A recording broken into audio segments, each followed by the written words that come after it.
So yan na nga, yan yung Honda Beat Curve. So diyan kasi yung Honda Beat FI stock pipe. So bali ibibenta ko na lang to, ibibili nito galing pa Pampulanggi. So itong TMX muna gagamitin natin para puntahan si sir sa kinaroroonan niya. So guys, na kami, utos si sir, napakalikinig niya stock pipe from Honda Beat FI. So dumanon ni si sir, nabalo lang kami, ito mo to yan.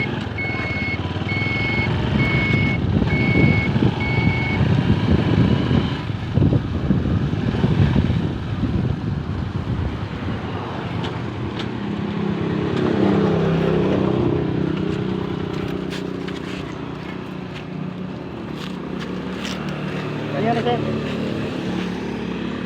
Gabat pala. Stock pipe na. Silensyon yan. So yun lang guys sir. Sa mga bakal dyan sa Honda BT5.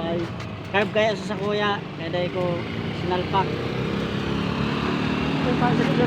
So paano sinap ko yung isang ko. Sabi daw. Sabi ko niya. Balong sa Honda Beat. Sa Honda Beat ko pati. Ano ito? Kargado.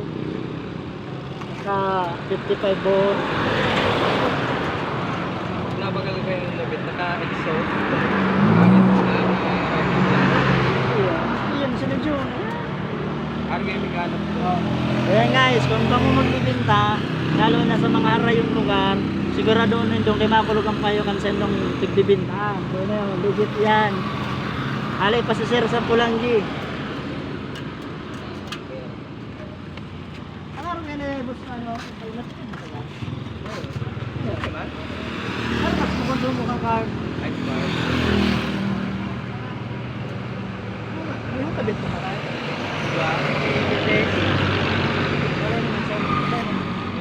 Tapos ko lang ang trabaho.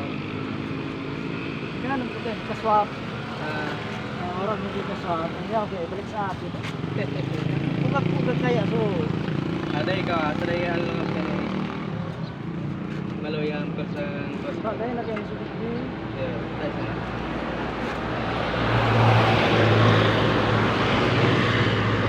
No? Salamat. Oh, smile to sir. Pilar sir. Aldrin. Sir, yes, customer. Ingat sana sir, sa biyahe sir. Yan na, binayaran na sir.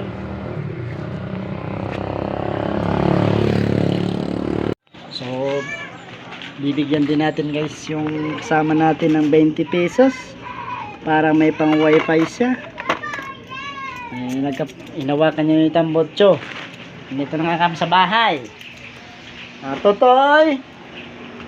Totoy! Hans Toy? Tayo. Kuya. Yung kahirasan mo yun. Kuya. Shout out sa mga tambay. Mga parakasag boy. Hi. Saro. Ano po? Wala po. Sige na po. So, ano na kami guys. Oh, nabenta na yung stock pipe ng Honda Beat FI. Bali 750 na lang. Ariel. Ay, Ariel mo sa kuya. So galing pala si sir sa sa Pulanggi. So bala pinunta niya lang dito para bilhin yung stock pipe. So shoutout sa mga nagbebenta online. Kung kayo magbebenta, siguraduhin yung hindi sasakit yung ulo ng mga makakabili ng mga items nyo. Kahit anong mga items yan. Ayun, yung stock pipe. Talagang swak na swak yung kiser kasi stock, walang sakit sa ulo. Shoutout na lang Sir Aldrin, salamat, ingat, drive in safe. Thank you.